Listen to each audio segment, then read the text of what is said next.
Hello, everyone, and welcome to another edition of ZBrush Masters. My name is Solomon. I'm a member of the Pixologic team. I will be your host.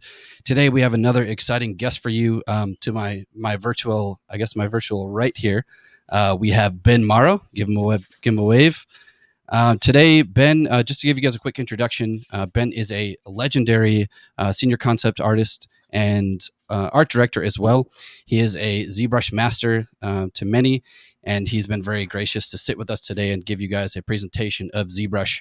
So before I get into letting Ben go into his demonstration, quick comments on just the chat and commenting. If you guys have any questions, you guys want to throw these out, Ben is very open to fielding some of these questions. I'm going to be sort of cataloging these. You might see some other Pixologic team members answering questions as well. So if you do have them, I'm going to do my best to field these to Ben as he demonstrates ZBrush and goes through his stuff today.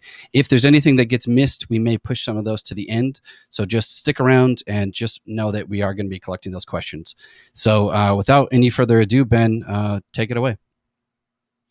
Hey guys, so I'll do a quick introduction and then kind of want to dive into some work and just start sculpting and doing some cool stuff. I've been working for about 12 years as a senior concept designer and art director. Started out working on films like The Hobbit and Elysium and Chappie and all this kind of stuff, and transitioned into video games pretty heavily. Worked on a ton of Call of Duties. Worked on the film Valerian pretty heavily, which is fun, and trying to help get the Metal Gear Solid film off the ground recently. The most recent work, though, has been working on Halo Infinite the past 2 years or so, and still working on that and having a lot of fun, and doing a lot of personal work, and starting to share some work for my graphic novel Huxley, which is what I wanted to do something for today. This is a project I've been working on behind the scenes for a lot of years, and a lot of this stuff I can only take so far being a graphic novel, and I can't draw something crazy detailed 1,000 times. So I was wanting to sculpt this main robot character to maybe get a blockout level, start detailing a little bit, see how far I can get today. But he's one of the main characters in my book, and I've only drawn him a few different ways, so it'll be fun to kind of take it into 3D and start problem solving and figuring out a lot of the angles, because sometimes I'll just draw it where it only looks cool from certain angles. It'll be cool to bring that into 3D. But yeah, I kind of do a lot of different stuff, from characters to, I guess I should show some of this in more detail. So on The Hobbit, I was doing things like the wargs, bringing those. A lot of these were kind of 2D, and learning ZBrush. This is actually where I picked up ZBrush many years ago on the job. Things were kind of transitioning from 2D to 3D, and I kind of had to pick it up on the job to stay competitive. And I'm glad I did it. It's really fun skill to learn, and you can really take things into 3D, like 3D and problem solve, and hand it right off to VFX, and solves a lot of problems, and helps guys down the pipeline solving all those problems in 3D. But after that, I really love sci-fi, so tons of creatures and aliens and robots and all this kind of stuff is always good fun. So not only organics but mechanical things, and you kind of do a bit of everything in ZBrush, which makes it a really fun tool to use.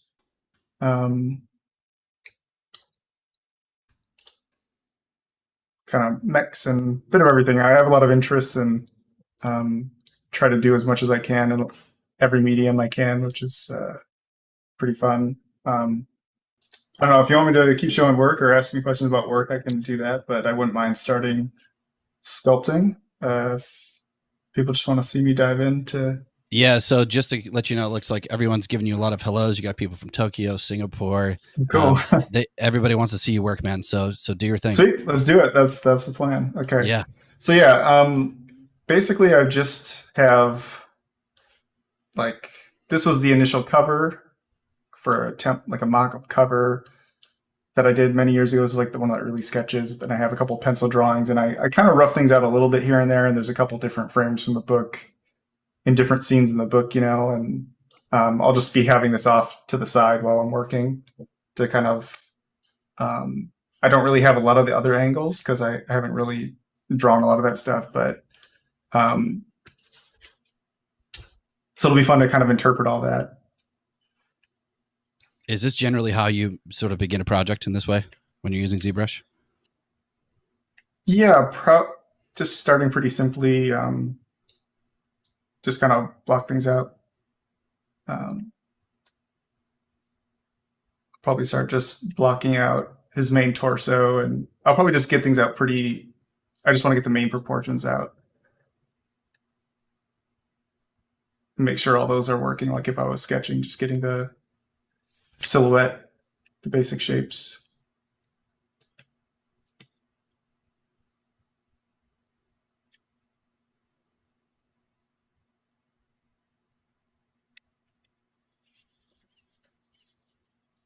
Yeah, those basic shapes are always the most important, right? It saves you tons of time later down the road if you can Yeah, land those shapes. it's a little boring at the start, but you have to do it. You have to do it. You're getting some love from Malaysia right now. Sweet. I'll probably just duplicate this.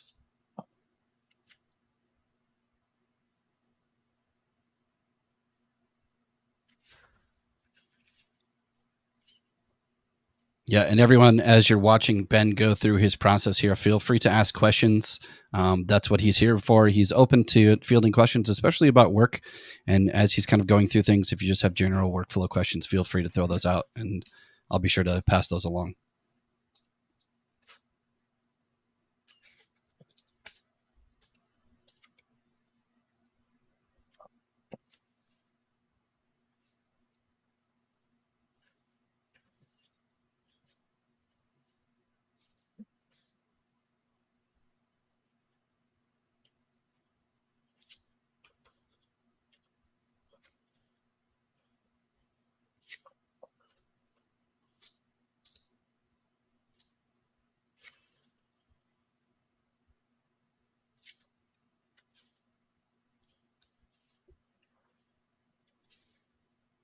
So I see for you, this is a fairly sort of growing technique, or it's sort of a technique that's been around for quite a while, actually, using separate objects to be able to manipulate that sort of space, like sort of creating primitives and using those to block out a figure, as opposed to getting a full, say, Z-sphere figure and sort of take that into Yeah. completion.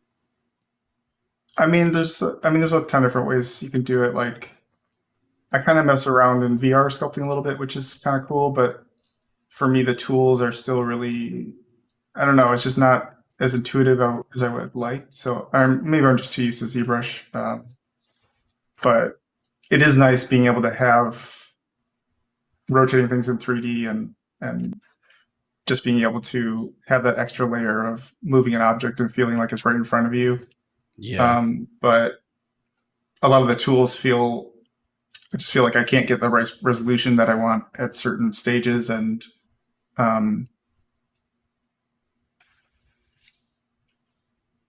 it's just kind of easier to manipulate and move things around in ZBrush at the moment for me.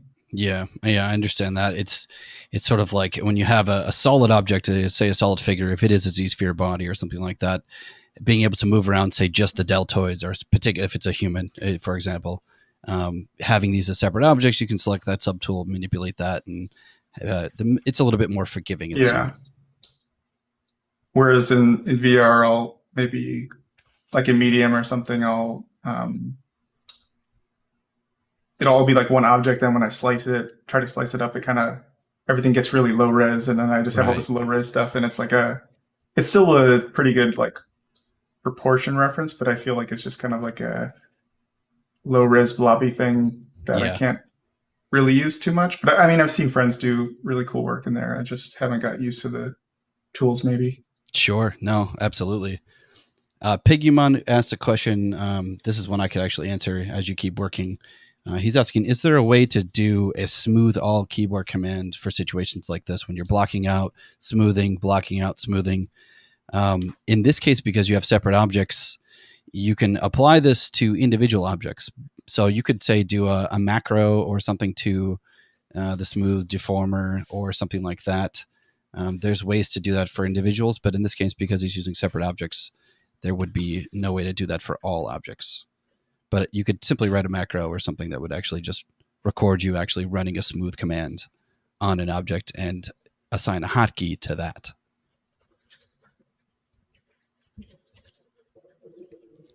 Ben, do you use hotkeys or any kind of custom macros in your workflow, or are you pretty much vanilla? No, not really. Just the custom. I hadn't upgraded to the latest ZBrush in a long time, so I had an older version, and I think a lot of my UI didn't load, so I went all through that again and getting used to all the updates and stuff, which have been pretty cool. And okay, I just use these kind of tools, make sure everything's where I need them, and I think I'm on a bigger screen that I used to work. I used to work on a little laptop, so all my custom brushes were over here. And then when I was sculpting some stuff the other day, it's like, okay, my hand's like here, so I just put them all in the middle. Yeah, simple is usually better, right? It just makes it nice and easy. Okay, Piggyman, looks like that answered your question. That's fantastic.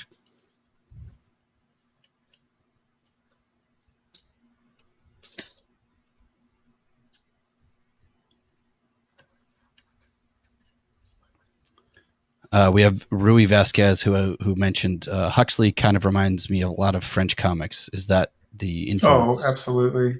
Yeah. I mean, I was working on I think it was probably around the time I was working on Elysium, and like in the film industry, everything's like an arms race, and when you get into being a production artist, it's like you're kind of along for the ride, and you just have to kind of like keep up with the trends while you're working on it. So like, okay, directors want 3D sculptures now. Okay, I got to do that. Okay, everyone wants everything looked like a photograph. Okay, all my work needs to look like a photograph, which basically means, going to Google and mashing a bunch of photos together. And after a number of years of that, it's just like I got pretty frustrated, and it's like I don't feel like I'm an artist anymore, and I just feel like I'm photo collaging photos together, and it wasn't really satisfying to me. So I was obsessed with French graphic novels like Mobius and all this stuff, and Akira and Otomo and Miyazaki and all these guys. And so this is kind of came out of that frustration and wanting to go back to doing something a little more old school. And it kind of really just started that. I had had the idea, and it was hard to make time to do this sort of thing, but I think I was on Valerian or maybe the project before that, where I was just like, you know what, I'm just gonna page one. I know what page one looks like, and I just made sure to go and started page one. And after a week or something, I had page one, and I knew what page two looked like after that, and so on, and kind of just kept going. And after a while, it's like, wow, I got 20 pages. That's it. You can kind of see the story starting to happen, and it was, yeah, just kind of start snowballing after that, and you keep writing and keep creating the story. And now I'm getting to the end, and it's pretty exciting to see all that coming together. Yeah, that's like some sort of quasi advice almost, where sometimes maybe thinking too much can hold you back, right? You just got them started and kind of rolled with it, and were able to keep pushing through and come to something amazing. Yeah, you have to. It's tough though, because I mean, a day job takes up a lot of time. I took big chunks of time off to work on it for sure. Like I took, there's 6 month periods of time where I took off, and um, it's tough though. You see your bank account just going to zero, and it's just like you need to go get a job again. And yeah, it's always like a balance of like, okay, I gotta keep a job for income coming in, and then fit these kind of passion projects in our own time. And but I don't know. This is the stuff that really keeps the fire burning and makes me excited about art, and kind of got to find time to make this stuff happen. Sure. At least I do, for sure. Yeah, no, that's incredible.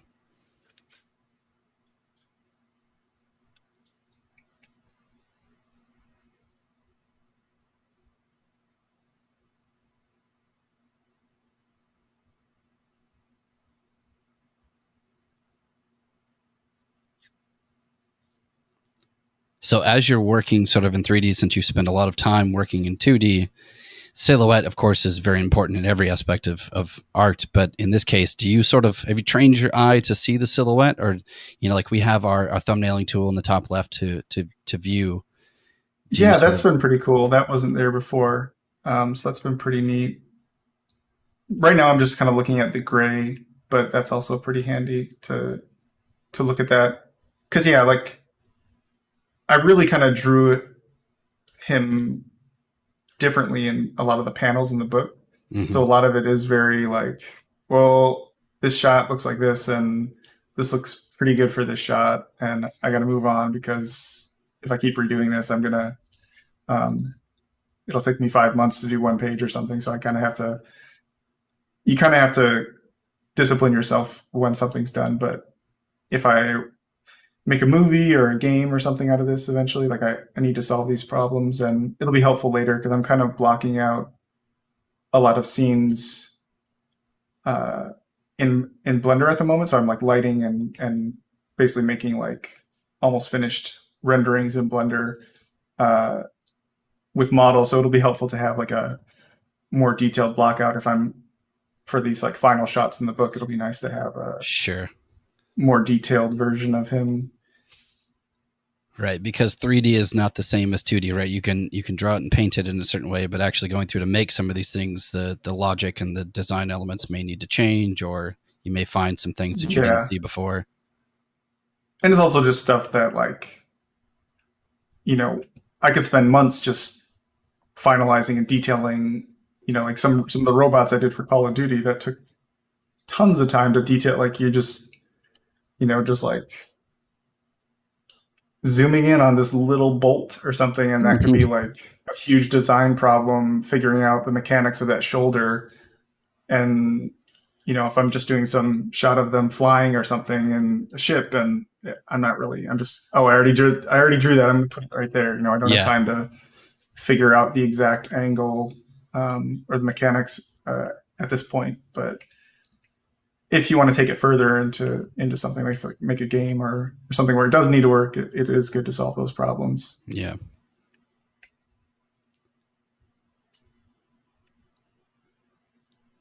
Same Sum says, thanks for the awesome stream. Greetings from Barcelona. Hello. All right.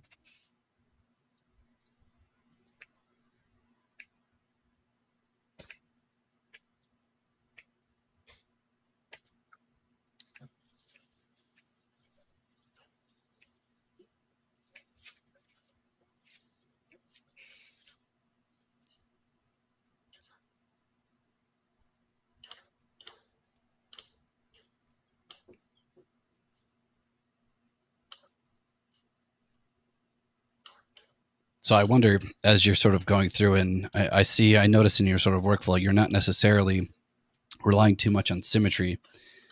You seem to sort of kind of No, freely work. yeah. This in particular, some things I would for sure, but this in particular, because it's really asymmetric and not like this isn't a fresh factory or fresh robot off the factory line or whatever, and there's no symmetry here.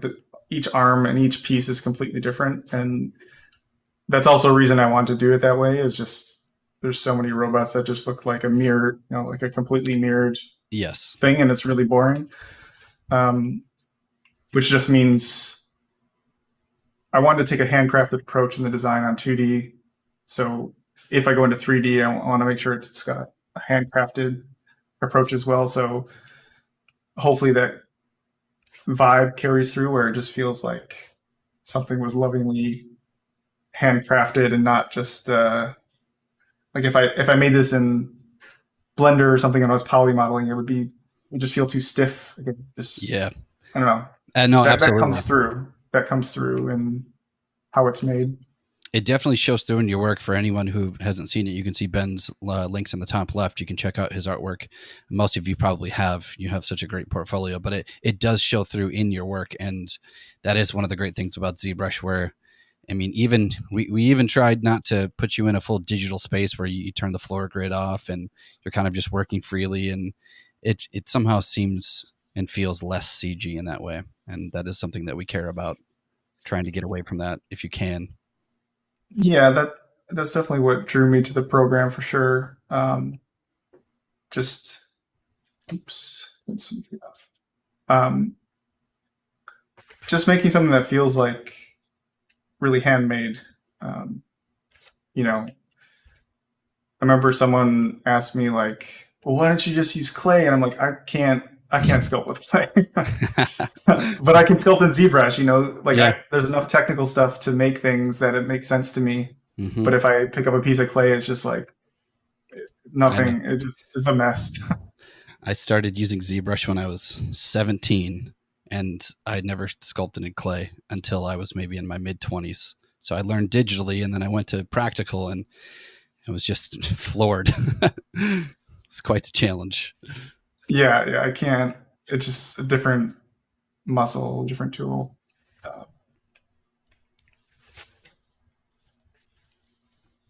Uh, Ishmael okay, from so Brazil says hello. hello.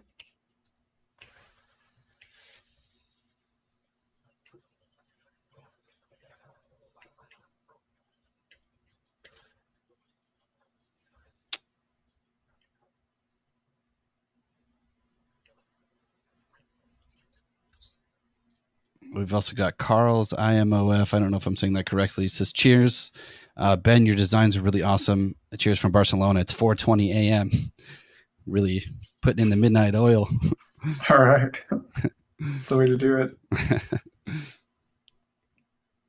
I mean, I still do that, like, because I have a day job and then I work on this, and sometimes it gets pretty late, or like even like the other week, I figured out some, I don't know, just how to mock up scenes in Blender with Eevee. It's all real time, and it almost feels like I'm watching the movie in real time. How fast I'm able to like make a scene, get my shots down, and put it in as blockouts. Because before I wanted to draw everything and paint it and stuff, and now I kind of don't mind using 3D tools to help speed things up, and I feel like the book's better for it. But I got so into that one night the other week, and it was like almost like 5 in the morning. I was like, "Whoa, I gotta go to bed."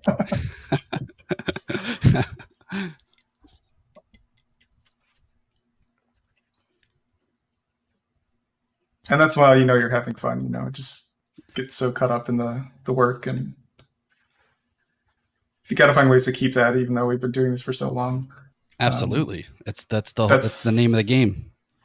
Yeah. I mean, it's always inspiring to see like um, artists who've been doing this for so long. Like Sid Mead was still doing amazing work into till the end. He's like, I don't know, was he 90? Almost 90, and he was still like doing incredible work all the time. And that to me, that's that's so motivational and inspiring to me. Like I want to try to do that. Just do my best work every day and still be excited to design and make my best work all the way to the end. Mm-hmm.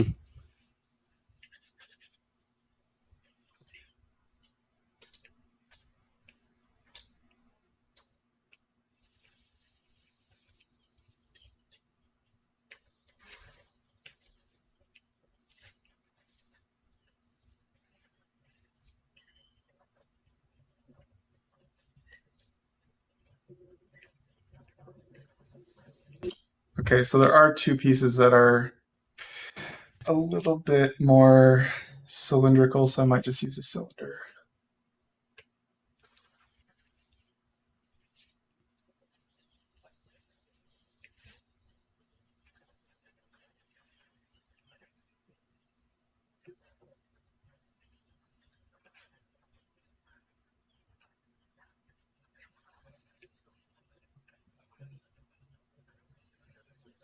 Kind of like that.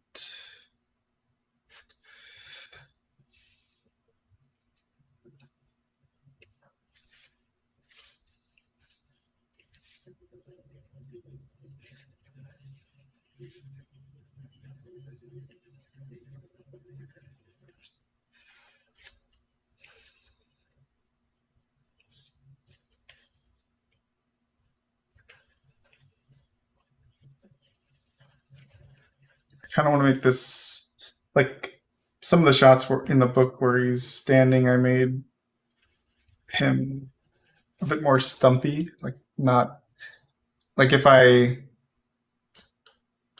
make him standing here, these legs are really big, so he'd almost be like a human proportion. But I like this kind of, again, more asymmetric offset kind of proportion. So I kind of want to go more for that. It's more Actually, let me bust-like. save. Let me save. Never forget to save. One of our streamers wants to know if you like gremlins. Yeah, of course. Who doesn't like grew up on that. Yeah, I grew up on that. It's a staple like Jurassic Park. Yeah, for sure. Yeah, I think I saw Jurassic Park like 4 or 5 times when I was little. Like that was the first time I ever like annoyed my parents to take me to a movie more than once. And I don't know how they could be annoyed. Couldn't believe what I was seeing. That was pretty good. Pretty good moment. Still is.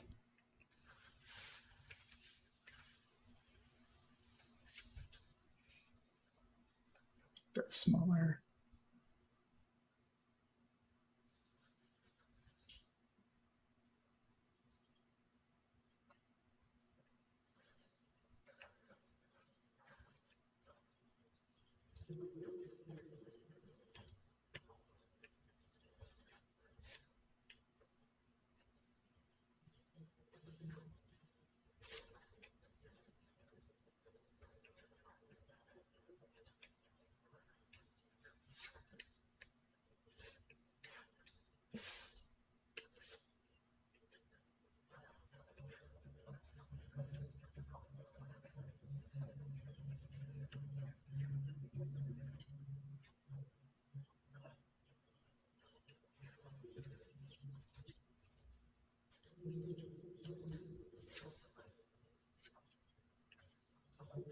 I'll probably leave the hands and feet pretty simple because I kind of want to, like I kind of mentioned that like joint stuff. I kind of wouldn't mind detailing out some of that just because I never figured that out. Like I kind of figured out a lot of this stuff, but I wouldn't mind maybe getting a little more detail in some of that. But we'll see. When it comes to some of those inner components, do you find organic sculpting? Are you able to sort of fill that in organically, or do you do any sort of kitbashing or anything like that? Sometimes. Again, it just depends on the task and the context, but sometimes kitbashing is fine. He's getting a little too much like giant runner leg or something.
So as you guys are kind of starting to watch him fill this in, I can just sort of commentate here.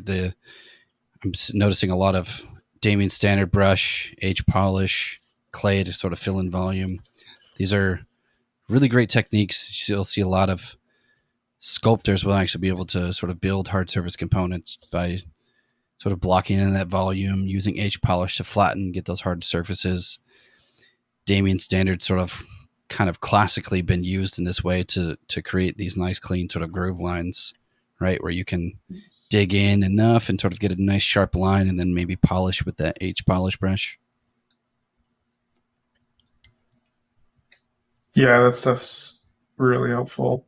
And still feels like these are the things in like poly modeling that I like when I kind of get into that, I'm just like, how do I know I want to make this kind of thing, and it just feels too technical, so I just go back to ZBrush and Yeah, I know exactly how to make that form and that transition, and it just makes sense doing it with these couple tools.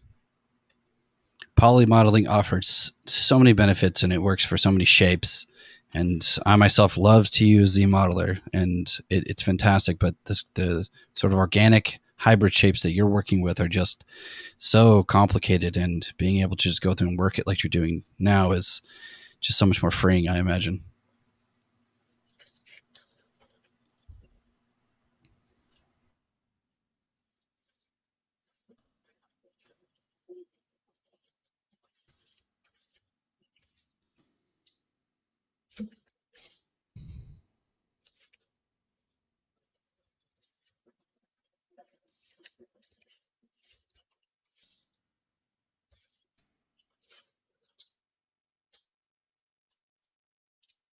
Pascal Blanche says, "Hello, Ben. Nice to finally see you." Hey.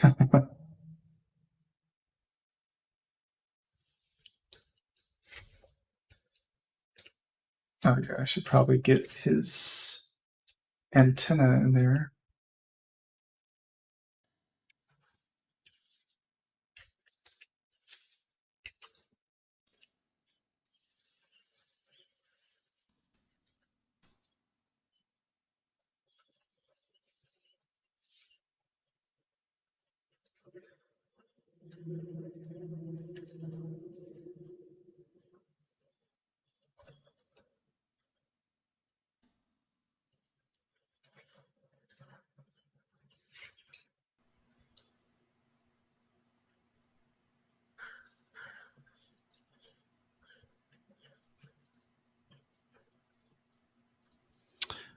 Alif is asking, during your first time using ZBrush, how long does it take to finish a sculpture like this? How much time would you say you spend on a piece like this? I'm not sure. Like, since this is for myself, I don't really try to time it. But say like, um, let's see. Like, I think my first ZBrush sculpture was like this guy, this like horned gorilla, and that was like maybe like I was teaching myself at the same time, so it was like an afternoon, like learning over a weekend, like how to use this program, how do I, get some reference together and figure it out, and then do the paint over. So it's like, like a couple afternoons over a weekend. But some of these were pretty quick, so maybe that could be like an evening, like 3 hours from like sculpt, quick sculpt to paint over. So this is just a head. It's really easy just to like get some cool like aquatic fish photos, sculpt out a quick form, just take it to about this level in ZBrush in a couple hours, and then get a quick paint over for a director to show like, hey, you want your creature to look like this. But with mechanical stuff, it can be a little longer just because you got to figure things out. Like I think this was all in ZBrush. And yeah, that took a while. That was like multiple sessions where it's like, okay, I'm figuring out like a couple sessions, like maybe one session was figuring out this head piece with all these different areas. I think I first figured out the kind of central mass, how all the pieces fit together and could rotate, because I wanted to turn it into a toy. So I had to think about all that. So maybe like each night a 3 to 4 hour session of just like figuring out this mechanisms, going in and detailing out like a leg, making sure all this kind of, it doesn't 100% work, but make sure it kind of works. I think I probably did a quick sculpt first, and then went in and like swapped it all out with much more refined, detailed assets, just figuring all that stuff out. But mechanical stuff can definitely take a bit longer for me. But again, the end result is you get something really, really impressive out of Keyshot or whatever rendering package you use. So for this, I guess I'm hoping to have it mainly the proportions blocked out, getting it pretty close to what I want. Because I'm in the middle of doing some stuff right now, and I'm having to give feedback on this particular character, and it's hard for me to explain things in 2D because it's so many different angles. So having a pass on the proportions in 3D and ZBrush will be helpful to kind of solve those problems that I'm having trouble explaining in 2D. Sure. Piggyamon was asking, for that particular piece that you just brought up, the B28 Gorilla, did you do any retampo for that? Was it simply conceptual for rendering? That was all just, it was, I think I just did like decimation master, so there's like no... Just reduce the count. Geometry is terrible. Sure. Don't look at the geometry or the polygons or anything. Yeah. Well, as you're sort of constructing here in terms of visualization, that's really not your concern at this point, right? You're really more focused on the design itself in 3D. Yeah. I'm not like a game poly modeler kind of person, but after seeing the Unreal 5, none of us will be, so it's all good. I know, absolutely. So this will be game ready Geo in 6 months. We all hope. We all hope. Thank you, Epic. Truly. I think that. But yeah, at the time I was not. Yeah, at the time I wasn't thinking about any of that stuff. I just more like, instead of a painting, a 2D image, you get the 3D also as reference, so it's less problems to solve, and especially in a production environment, it just saves a lot of time to be able to hand that off. And especially on films, they need stuff like yesterday, and it's your fault, even though you just got hired today or something. So being able to give them a piece of geometry and just saves a ton of time. Like, and also just like, because productions are so tight, they usually just end up using it. Like on Valerian, I did this guy a couple years ago for personal work, and then on Valerian, the director really loved it, and I was like, yeah, sure, whatever, let's tweak it a little bit, and he wanted a little skinnier, and it's all in 3D, so like I could go in there and refine the head and mock it up, but then they basically just 3D print that, and that's like the toy. So I have like toys of this ZBrush model I made, and they just 3D printed out like 9 feet tall for like the on-set stuff and painted it. And it's just like, I wish you'd have told me, I would have detailed it. But it's like, it gets used, the stuff gets used a lot just because it's in 3D, it's just a really, really valuable to productions.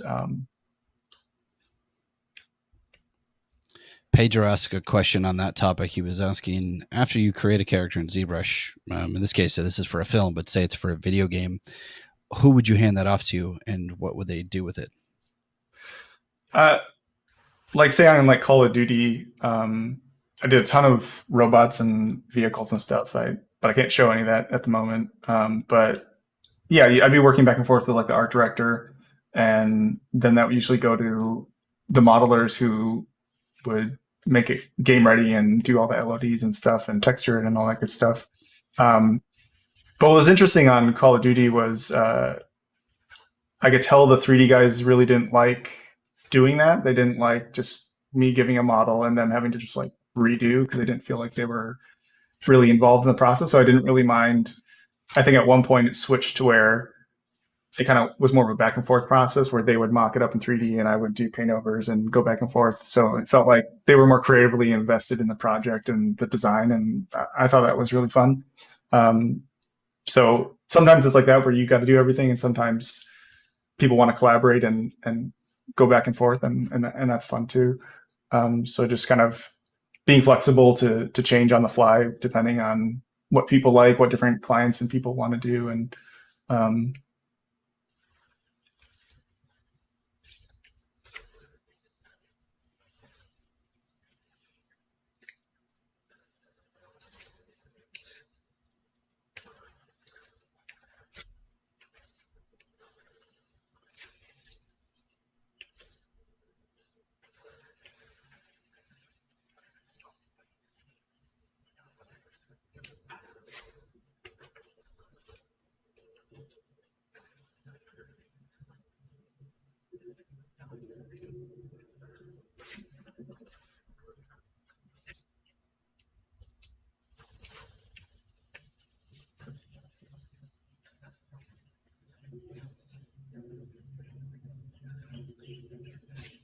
sorry, I keep micro adjusting proportions, but it's the most important part.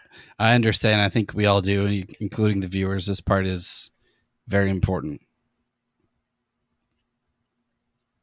Because it's like, if I'm just making something up, it's just like, oh yeah, whatever, sure, that looks cool, whatever.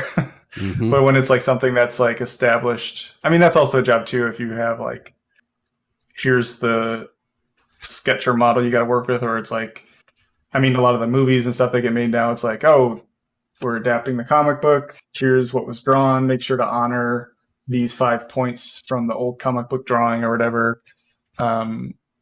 So a lot of the time we are working from prior art or established work. So you kind of have to, okay, let's make sure to honor these couple little things. You can't just do anything. Why is that not moving? You got your transpose all on. There we go. Wait. That just to the right of the lock, you've got the 3 tiers. Click that. Oh, weird. Yeah, that's a relatively new one as well.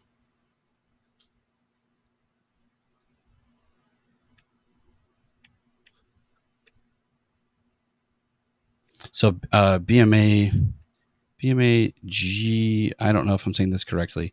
BMA GART, something art, I assume, is asking, what is the average poly count for your characters that you hand off to completion? Do you have sort of a ballpark range? Just kind of take it up to 10, 20 million? I don't even pay attention to that, actually. If it gets really dense, I'll, be downrising stuff or whatever, or, I usually have to take all this stuff to a rendering package or take it into Blender. So I'll usually just do decimation master to make sure it's not too big. But I really don't. I think that's why I like a lot of these programs. Is I kind of don't pay attention to that stuff. I don't have to really get too involved in technical stuff. So as long as it's not chugging my machine, I'm okay. Mm-hmm. But I'm not really. I try not to pay attention too much to a lot of the technical side of it. Yeah. Just focus on making cool stuff. I get a little bit more into that in Blender just because I start making like really massive scenes. So it's like, okay, why is this chugging? Why can't I render this out? And then you kind of have to troubleshoot a few things. But in ZBrush, I don't feel like I've had too many problems where I'm like, what's happening? Why can't I sculpt? Mm-hmm. And if it is, usually just lowering the Dynamesh count or something, or yeah, I would estimate, just seeing some of the details that you have in a lot of your pieces, that sort of mech, you're probably by the end getting into the maybe 10, 20 million range. Just to get to the cut lines and those sort of levels, that's when you start getting to those little nitty gritty details that ZBrush handles really well at this stage.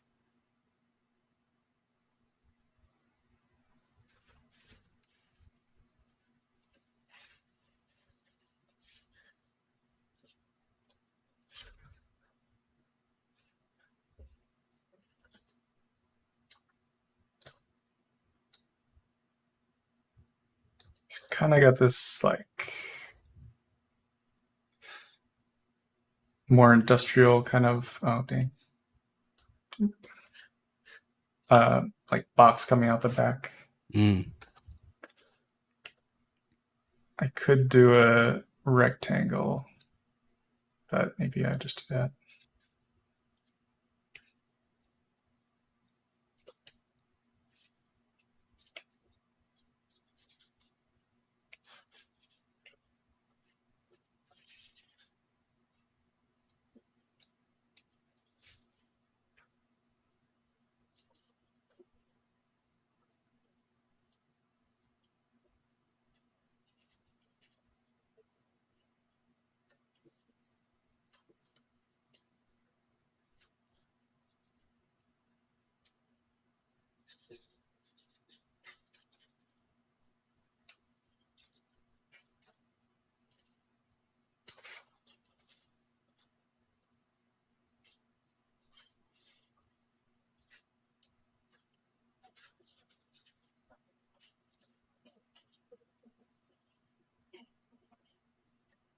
Yeah, so a lot of this stuff I never really got to.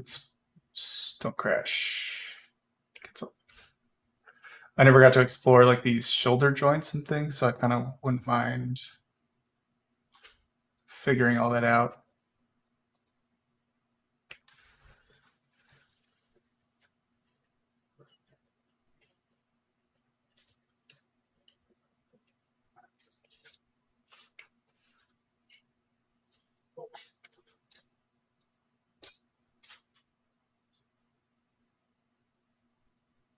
So I kind of have symmetry on now, but I'm gonna have to turn that off because each one of these is different on the design in a second. He's also got some boxy things on his shoulders.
Someone had a question on where do you see the future division of labor between making high poly assets by hand versus using procedural texturing and modeling? I guess it just depends on the project, really. I mean, when all that Unreal stuff comes out, that's going to be very interesting. Because right now, it takes a ton of labor to once a high poly object is done, it takes a ton of labor to like make it good for the game. So if it's further away, it still looks good, but it's only a couple polys in the distance. But now, if all that tech does what they said it does, it's kind of we don't need to do that anymore, which will be very interesting. So we can just sculpt the coolest thing we want, and it's ready to go in the game, which will be fascinating to see where video games go after that. But by procedurally generated, I guess you just mean like things we can make in Houdini or something, like making a cityscape. I mean, the base assets still need to be made and look cool, but I think that would definitely come into play huge. Like, why do we need to make? We don't need to make a million trees by hand over and over again. A lot of this stuff will get automated, and in Unreal now you can just click a button and it makes the grass and forest and trees for you, and a lot of that stuff I think will happen. Even like Kitbash 3D assets and stuff. Like, do we really need to make a Japanese temple when we have some?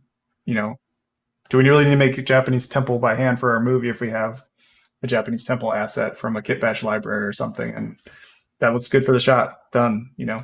Unless it's a very specific thing that needs to be handcrafted. I think there'll definitely be a lot of things that will be replaced by asset libraries and things like that.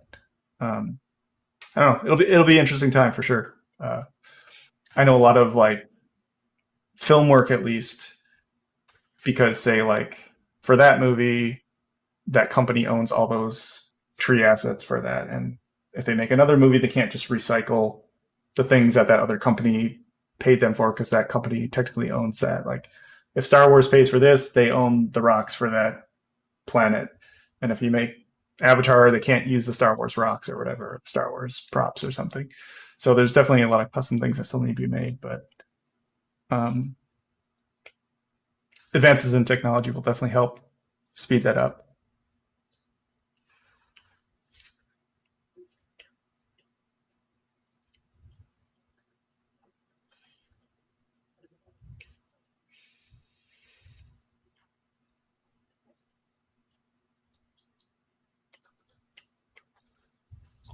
We've had a couple of people ask. They're seeing you working now currently in ZBrush, wondering if this is based on a concept. Maybe if you want to flash that. Oh, yeah. So I'm basically building this graphic novel design from my book and just getting the basic proportions. Some of this is later in the book. A lot of these proportions changed, but I still like maybe like 75, like this upper torso, but maybe the lower torso is just a bit more like really like not human proportions. So it's really asymmetric. It's got this big arm and maybe not quite this thick of antenna and stuff, but yeah, just trying to visualize this design that I never had time to really get into 3D with.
Probably start putting these hoses in pretty soon. I mean, you could probably even put the base color in just so I can start seeing it a bit more clearly, which is pretty easy to do. Do you normally introduce color at an early stage?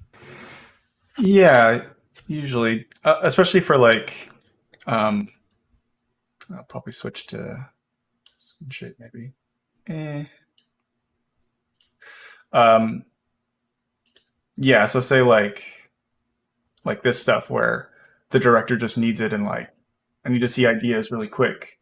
I'll just start painting it really fast. So you kind of see the final image pretty quick. And it's like, do I really need to sculpt any more than this? And you're like, because if you get close, it's not that much detail, but I know that it's enough in Photoshop for me to just paint over a few things. And it's good to go to like present as like a valid possible direction. And I can get feedback or comments on it to, like, again, this stuff isn't super detailed, but it's enough for a paint over, as opposed to like going to town on a creature like that or something.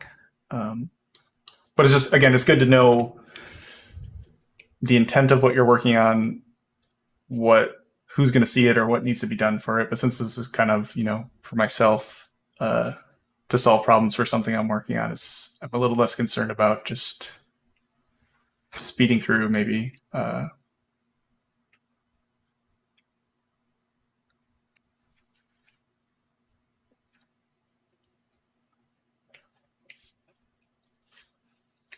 His head's still not quite right.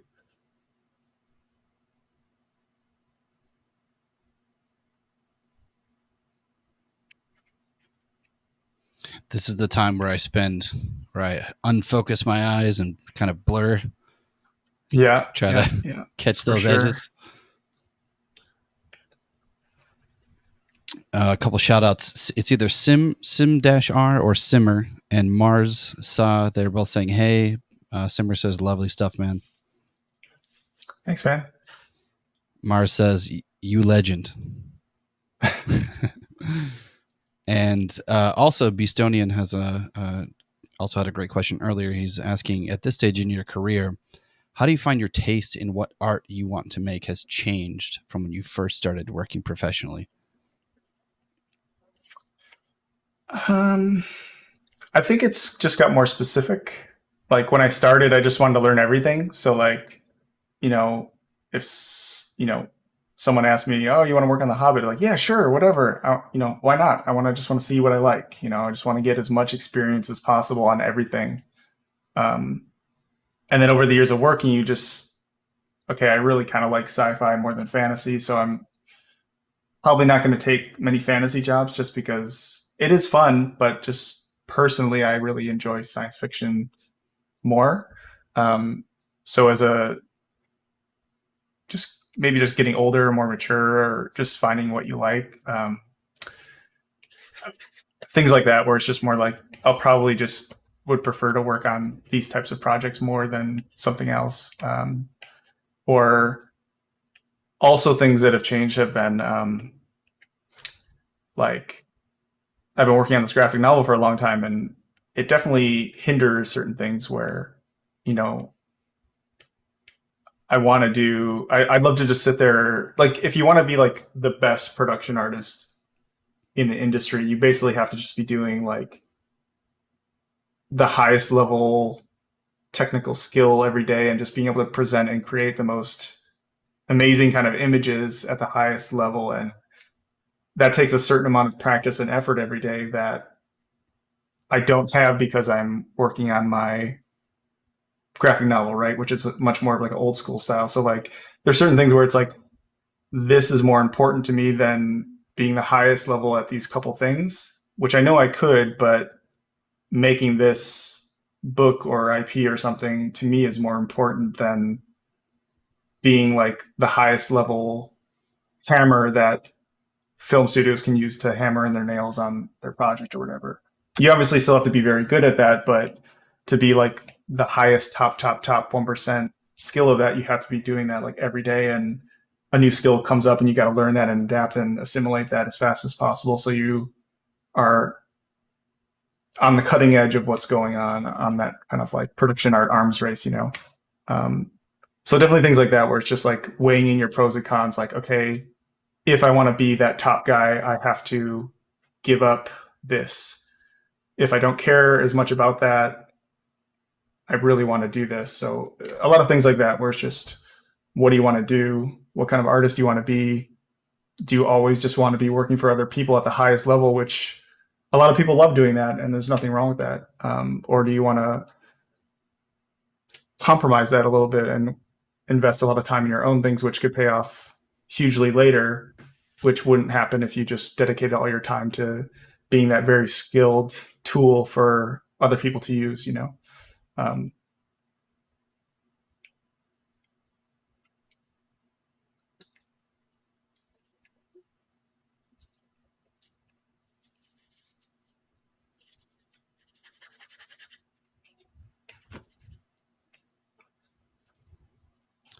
Yeah, so while you're doing your thing, Ben, I'm just going to drop in the chat quickly. You should see a link right now. There's a link to get ZBrush. That's going to take you directly to a place where you can try ZBrush.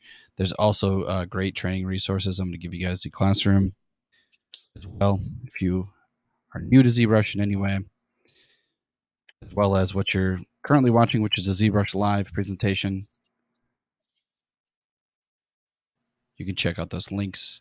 And then also more of Ben's work. I'm going to share with you his ZBrush Central thread. That's some incredible stuff, a lot of, including the piece that he's working on here, some of his concept work.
Definitely too like thick, I think, in the back.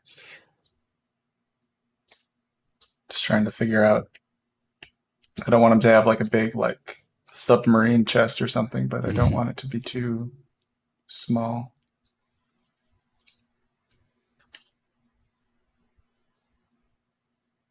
And then there's just gonna be a bunch of cables and stuff down there.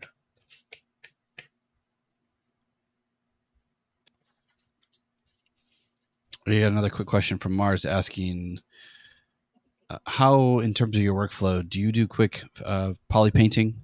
How much are you doing poly painting and how much are you doing paint overs? I definitely will export polypaint stuff for sure. Like, save that again.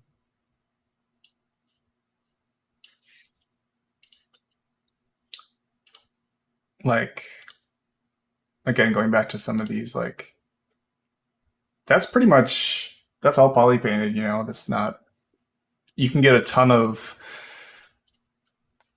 it's basically like me studying like Steve Wang and all these like old school creatures painters, like painting like Predator and all the stuff, like the techniques they used. I could never do that in real life, but I can kind of like replicate it in 3D and ZBrush with some of the tools you have in there. And so I basically just have to paint a mouth, maybe some little like red light layer.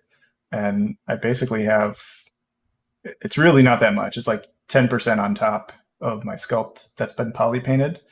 Like you can get a lot of details, especially for organic sculpting with the masking tools. I think it's like Mask by Cavity I love a lot. That's a great one. I forget which one that is in. It's in masking if you go down just below deformation. Yeah. Yeah, Mask by You got your Cavity is awesome. You can get some, it's not going to do anything here, but with like sculptures and stuff, or creature stuff, I think there's another one. It's like a noise. Peaks and Valleys is good. Yeah, there's like a, I think it's on Surface. You can do like a noise, and I can you adjust the levels to like make basically like pores, like an overall pore kind of texture. And if you apply that, it looks really cool. And then when you do the mask by cavity, you can just paint within those like pores and things, so you can get some really interesting old school looking like skin wrinkles and things like this. And it just, you really don't have to do a whole lot, and it looks really cool. Same thing here, or some of the other ones where you can like, you know, just paint in these cracks and stuff. It just, you get some really amazing results really quick. Like all that's poly painted, you know, and you really don't have to do anything. It looks pretty awesome right out of the gate. So that's another part of it where it's like, even on the Predator stuff that I worked on, like most of that's poly painted. I just painted a couple little things. You just get a lot of, the ZBrush renders look really good, you know.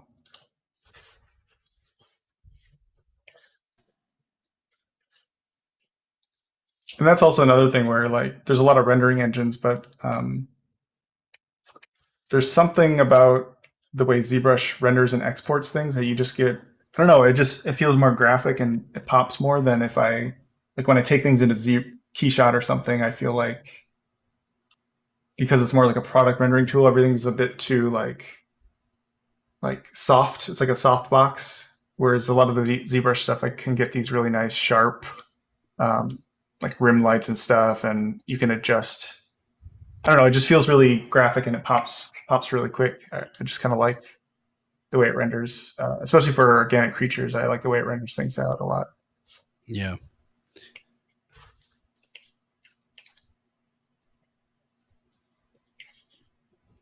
As you're sort of getting into a little bit more of these details, someone's asking, how do you suggest details that look functional but are imaginary, either organic or hard surface, cars and spaceships? How do you suggest actually sort of implementing that or methodically going through and building that? Well, with these, it's kind of in the middle. It's a little like beat up metal and a bit more organic. You can just, I mean, you can apply things like, let's see, let me just add a sphere in there.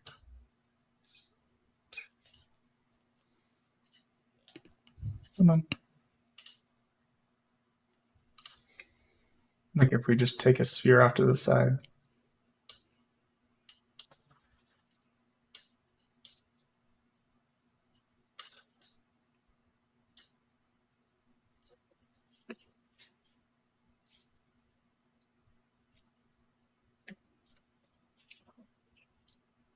Like you can just start getting some pretty mechanical stuff pretty fast.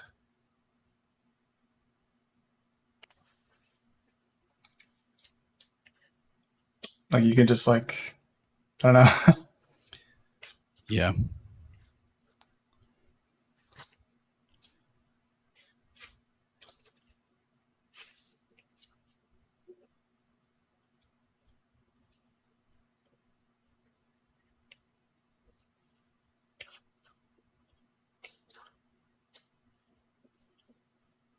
Even just mass, or I mean there's a ton of different things you can do.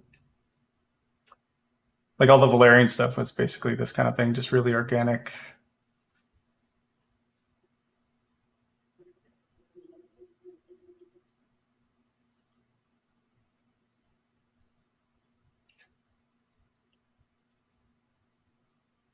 Buckles and clasps and things like that. In these cases, H-polish it up. Yeah, H-polish is your friend in this case.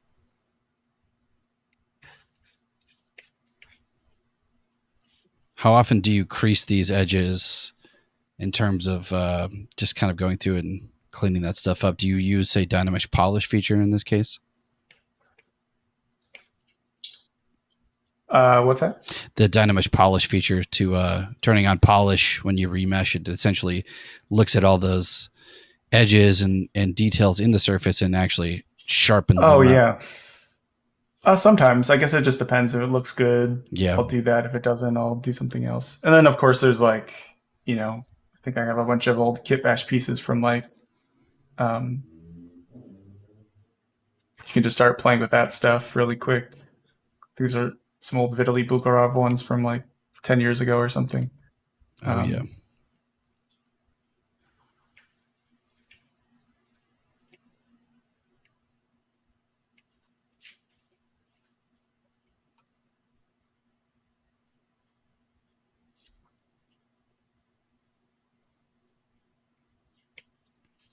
Mars is asking, can you import Kitbash 37 to ZBrush? You definitely can, and there's tons of, there's a whole community on this.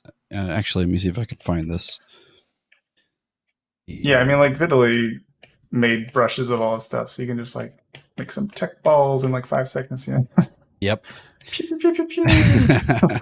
It comes with sound effects and all. Robots. And then you can just use your curve brush and just like robot tech sci-fi matrix guy or something, and then you can just move it around. It's great. Okay, how do I delete that now? Okay. Delete. Okay. Yeah, okay. But yeah, I mean you can do stuff pretty fast. It's really fun. Yeah, I'm going to paste in the chat. There's the old IMM insert multi-mesh repository, which I'm looking at the graphics. I remember making these graphics maybe 6 years ago. I'm going to paste this in the chat. This is actually Rui. This is still alive in the archive. So you should be able to find this in that link that I just sent you guys. There's a lot of great brushes in there. As Ben said, there's Vitaly Bulgarov is. But like this kind of stuff is like all that same technique, just like taking a blob, sculpting some stuff, H-polish, and, you can just get some really complex stuff really quick. I think that was mostly just exported out and painted. But again, you just get some really complex looking stuff in a lot of different design styles. Same kind of thing here. Same kind of thing there. Yeah, you just get some pretty, I mean, and it's not that complicated of a sculpt, but it's enough once you get the materials in there to get a really kind of cool concept out the door. And if you want to take that further, you have a pretty good starting point. Oops. I think a lot of them were pretty Yeah, this one's a bit more organic as well. That's all ZBrush and paint over. That was more key shot.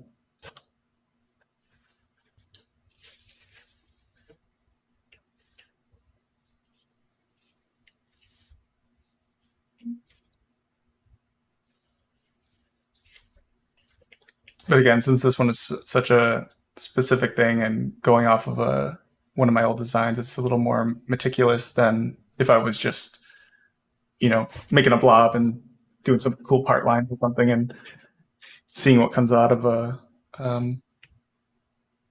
random blobby robot dude or something. Back to one of the earlier questions, actually, that's also another thing that's probably changed. It's harder for me to maybe turn my brain off and just do that. Like when I was younger, I was just like, oh, let's do something and see what happens. Oh, cool, done. And now I feel like I need to put, for better or worse, I feel like I need to put more thought into everything. I don't know if that's a good or a bad thing, but I do kind of miss the days of just like sitting down and doing something and cool, awesome, it's done, and just putting it out the door. And I think that's just called getting older and wiser. I guess so. Mars, on sort of the topic as you're sculpting, I don't know if this is something you could talk about, but since you haven't quite gotten to the painting part, but Mars is asking, can you talk about painting over 3D? What to keep and what to lose? What are the essentials of that part that you really need?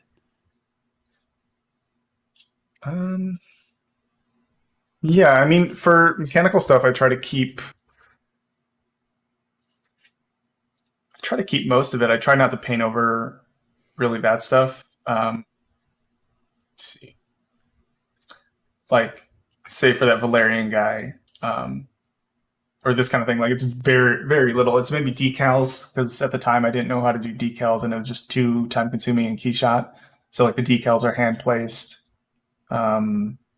stripes and things like that. This two-tone material would be more like fine detail things that I just don't have the patience to sculpt at the time.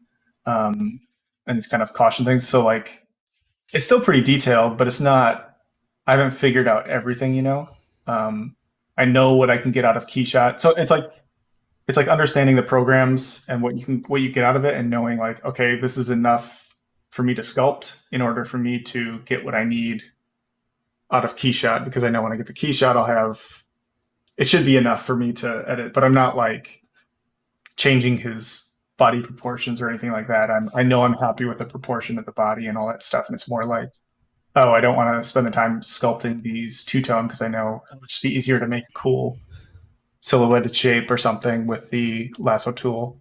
But for creatures, maybe a little bit more, but it's still like it's simple. But then I'm drawing a more elaborate mouth and adding a little more character and some wrinkles, and I'm not sculpting like the sclera or the parts around the eye, like the nictitating membrane or whatever. It's just, I kind of leave that pretty simple because I know it's easier to paint that. And I can just do it in a couple strokes. So it's knowing what you can do in each program, and or this kind of stuff. Like some of this is fiber mesh, but then a lot of it is like, oh, I know I have a photo of this kind of fur, or I know I have a photo of this kind of more detailed texture. So I still sculpt quite a bit of that, but I know what I can get with photos or what I can get with brushes, and I just know when to stop, I guess. Do you ever use, since ZBrush we've released the NPR filters, those sort of rendering outside of just using base BPR, have you experimented with the NPR system? I actually have not experimented with that yet, but it looks cool for sure. Yeah, that was just another question from one of our viewers. They were asking if you're using that system. I'm not putting you on the spot. Okay. Maybe that's what's looking wrong. It feels like his shoulders are too big still. I think it's just too.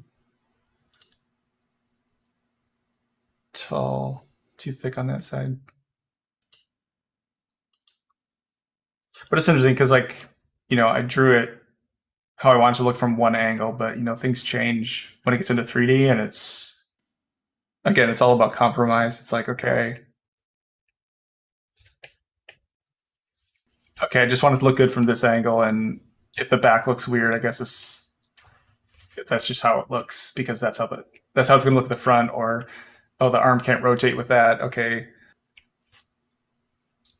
this shoulder joint works, and okay, if I got to make compromises to make this shoulder doesn't look quite as good as I wanted, but if it's going to animate properly, okay, that's a compromise we got to make. With mech, that seems to be a fairly common conversation, especially in the ZBrush world, is functionality, right? Being able to move, being able to actually have enough space for the stuff to like look like it moves. Yeah.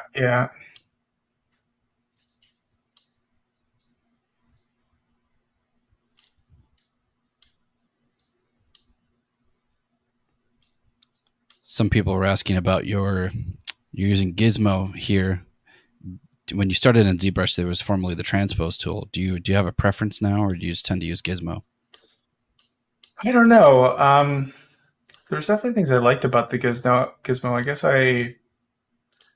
I got used to. I kind of don't remember how the Gizmo worked now. It's been a while. You mean the old transpose tool? How the that old one works? The old one. Yeah, I kind of don't remember. I do like.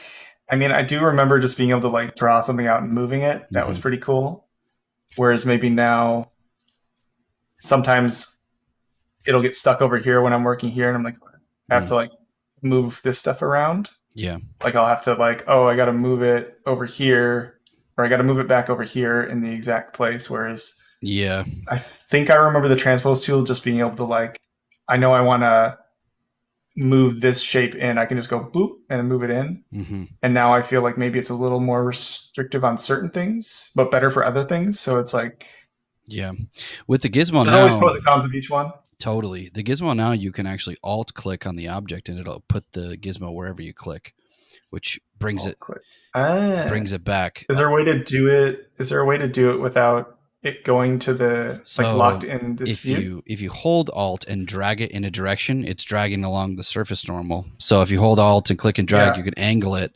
So you find a part of the mesh that's flat or in the right direction, or you can hold alt and click and drag the X, Y, and Z rotation circles as well. So you can manually rotate, say on the red circle there, hold alt and drag that, and you can reposition. Gotcha. So if I have it flat, oh, I see. Yeah. Yeah, that's cool. I gotcha. Yeah, but the old transpose, I agree with you. There's still great benefits to that, especially when you're dealing with organics. Like I always imagined it like because it sort of works like a bone system, as each circle is a joint.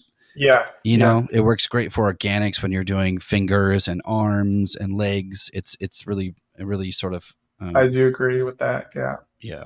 Yeah, because I don't feel like I've done any posing quite yet with that, but I do remember that being very intuitive and easy, where it's like, you just sculpt out this, and I could just warp it around because it's like a long. Mm-hmm.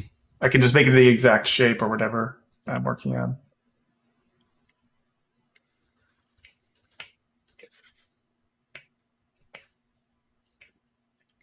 Mike D is giving a shout out for NPR renders for illustration. He says, "I love it. We appreciate that." And Eckert has a question about how would you approach symmetry in that model? Like it does. Does it need symmetry in some spots? Which I can sort of fill that in since we've talked about that. He's been spending some time here. Because the design is asymmetrical, he's focusing on actually getting the sort of handwork going and not doing symmetry. So in the beginning, right, you would actually go through and mirror and weld your objects if you needed to, and so on. Yeah.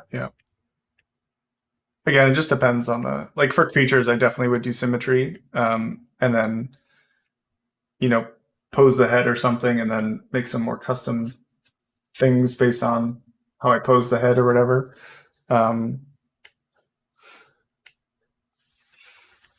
But for this, again, being so asymmetric, I just kind of did it more like that from the start for sure. Mm-hmm.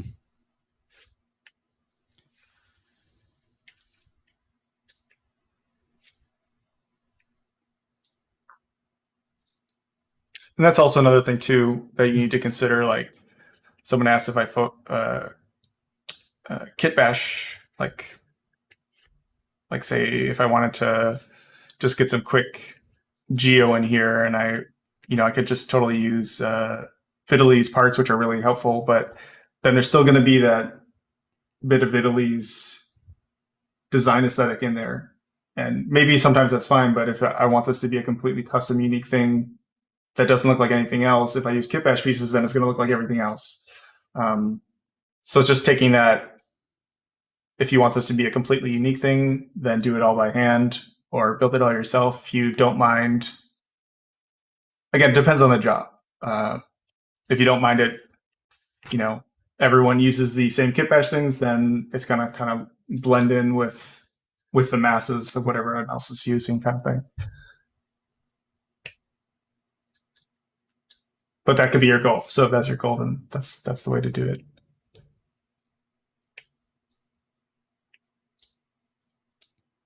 Or yeah, if you're working on a bigger production and it's like, if you're working on Star Wars or Halo or something, it's like, it is a franchise.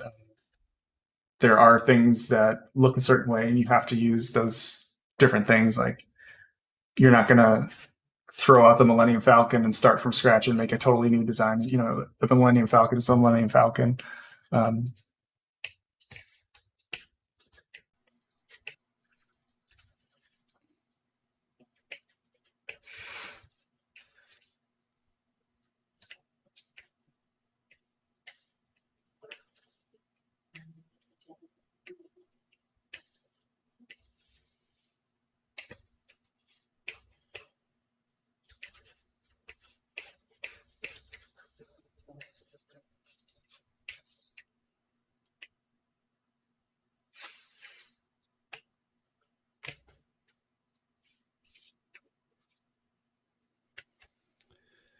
Well, Lamb says, "What's up, Ben? Just joined. Loves your work. You are an inspiration."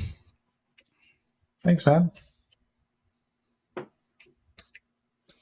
And one other quick question, just sort of on your just general idea on sketching in 3D. How do you decide what sketches to take to 3D? Do you generally always take them, or you get excited about it? Like 2D to 3D? Yeah, when you do your Like first a 2D sketch. your 2D sketch, when do you what sort of or how do you decide when to go in and actually build this in ZBrush or build a 3D model? A lot of it is actually, sometimes I'll just do it purely in 3D. Like I have a strong idea what I want. Other times, again, it's like understanding the pros and cons of each tool. Like I know if I draw things, I'll get really unique shapes that are uniquely me. But then if someone asks me to come up with something totally different, if I use that tech approach, maybe I'll keep arriving at very similar kind of forms that I can't break out of. So knowing the pros and cons of what I could do in 3D, what I can do in Blender, what I can do in all these different programs, and cross-pollinating all those, using each one for their strengths is pretty good. So sometimes I know I could just do really simple thumbnails in paper, but I know I can get a really unique shape, or I know in 3D I can just come up with something crazy and it will be exactly what they want. It kind of just depends, really. Or the, like, say on Valerian, the director really likes seeing it in 2D, and I know that he wants a really stylized thing, so doing it in 2D would be better, and only going into 3D after he's like, I love this one, then I'll do that. Whereas maybe he didn't really respond to 3D because maybe he felt, I don't know, the shapes weren't as well thought out as me doing that on paper, kind of thing. Because it's the allure and attraction of 3D is you get like such photoreal stuff so fast that you can kind of lose sight of the just foundation graphic design elements of the actual design you're making, which you kind of have to do naturally in 2D. So as long as you have those kind of like graphic design shapes and everything kind of sorted out, I kind of would feel okay going to 3D or if I had a stronger idea, just going purely into 3D. Um, Especially for robots and stuff, like you can kind of kit bash and start, because it is basically like building Legos when you're making a robot. So like doing it with photos to me is way slower than me just kit bashing some pieces together and building something in 3D. That would be a more straightforward approach for me to make something. Um, so yeah, it just depends on the task, if it's a creature or 3D or whatever it is, and which approach will get you to that result the fastest, depending on the deadline and all that stuff. Yeah, that always plays a big part into it. Eckert's asking, could you give some tips on developing an original style and avoid falling into looking into someone else's style? Since you're sort of talking about producing your own graphic novel here, and I'm sure that's something that you're self-aware of as well. Sure. I mean, it just, I guess it just depends what you like.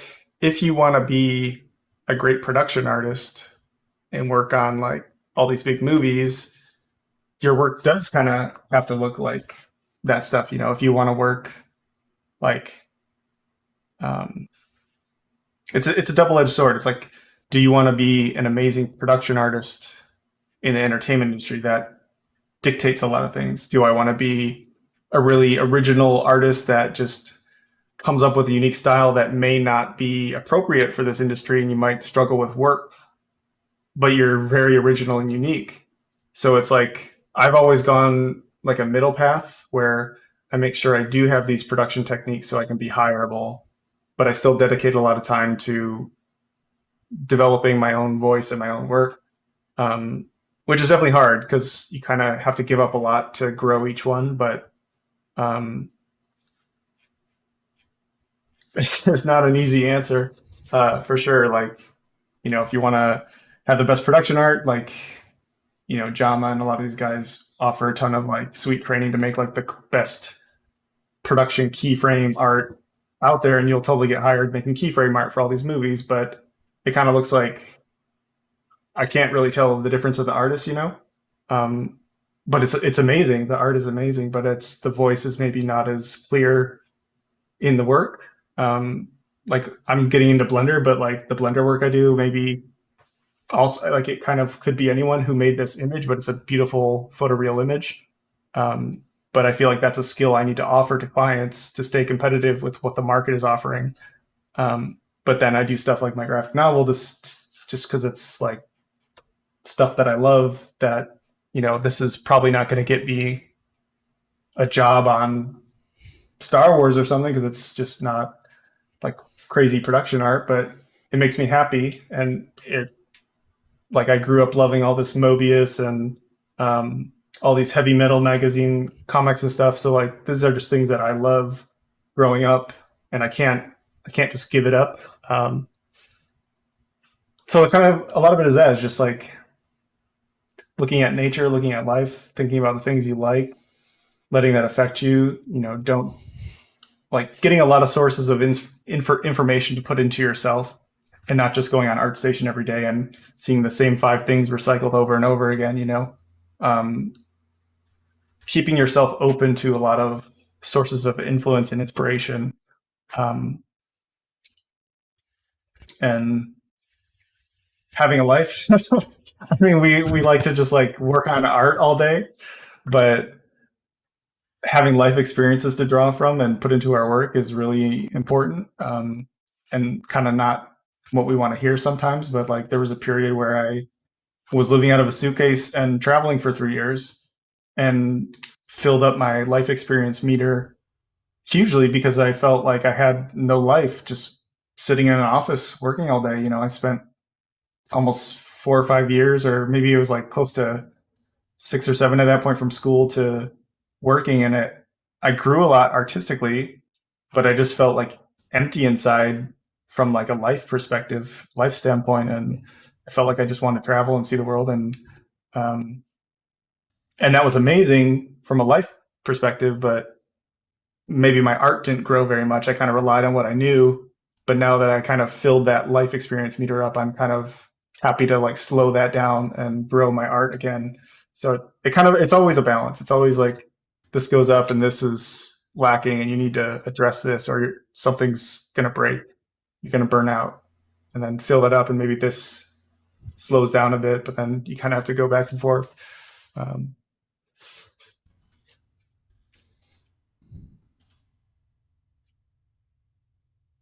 But it never ends, you know. I'm still doing it now. I'm still growing and looking at things and trying to keep creating new stuff. A lot of it is just growing your visual vocabulary as big as possible too. Just like studying what's come before. Where has film design come from the beginning of time? Like why, you know, where do all these design trends come from? Where did it originate from? How is it grown and affected and changed all these other things that have happened? Like you can source things back, like even looking at like Sid Mead and how his work on Tron and Aliens has seeped out into almost everything and how it's affected all these things. But people like that who have been like a source of huge change and influence, or H.R. Geiger or Katsushiro Otomo, or a lot of these guys where their work was so influential and just kind of seeped out. And maybe you're seeing something on ArtStation, you're like, wow, that's really cool. But trace the lineage of that art and style back to the source and then see where that person came from and say, okay, they were living in Japan. What's in Japan? How did that style come from that place of that person growing up in the 80s? What was going on in the 80s? Okay, there's all these different factors of that person being influenced by his environment. All this different information coming in, the politics and everything of the time, like what led to that person coming to those artistic conclusions. And yeah, these are the kind of things that I think about.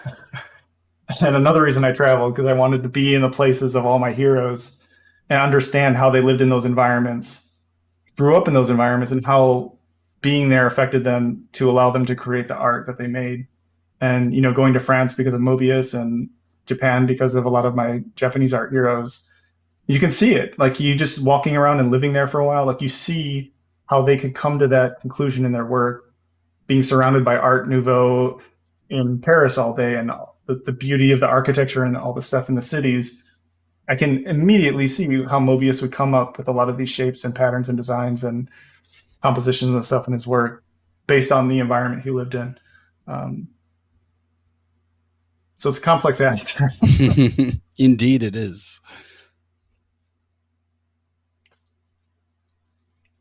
But then, yeah, taking all that in, letting it affect you, and a lot of experimentation, a lot of drawing, a lot of cross-pollinating. Like, what about this mixed with that? Has anyone ever done it? Let me try that.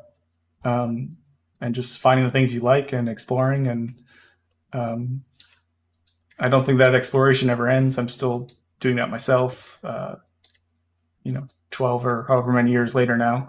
And that's part of the fun, for me at least.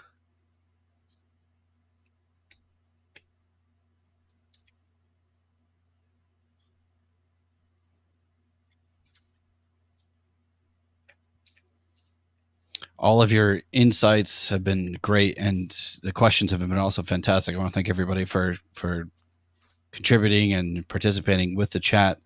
I guess, Ben, we're going to have you on maybe for a separate ZBrush live stream to go through and do the detail work on this guy. Yeah, sure. Yeah, I didn't know how long we're going for on this. As long as you feel comfortable. I have Sure. a couple more questions if you're okay with that. Yeah, I mean, I'm probably just gonna keep blocking this guy out for a while, so I don't mind if it's a little longer. I'm not doing anything. I would just be doing this. So I don't mind if you guys want to hang out Well, Lamb has a and question. watch. I think they love it. They're sticking around. The another question from Lamb is this person seems to use ZBrush and Keyshot the same way that you do, doing overpainting in Photoshop, maybe towards the end, saying that the quality is amazing, but I'm slow at it. Will this be a negative to a recruiter? It just depends, really. Like, as long as you're not spending, like, people just want something quality, you know. If it takes you a little longer to make something amazing, people will wait for that. I mean, obviously, don't spend like 3 months on a sketch or something, but if it takes you a while to make something incredible, then people are gonna. I think people would be willing to wait for that. But just make sure you're kind of how long it takes, especially in a production environment. Just like kind of keep an eye on like, okay, how long does generally it take for most people to do this kind of art or whatever you're doing, and try to work your way to get to that place. But speed comes with time, you know. Just I would focus on making the most high quality thing you can, even if it takes you a little while. But each time it'll get faster and faster and faster. And again, the speed just comes with time. But I would focus on just making the highest level, most amazing art you can. Even if it takes you more than, even if you feel like you're slow at the moment, that'll change over time. Yeah, that's really good advice.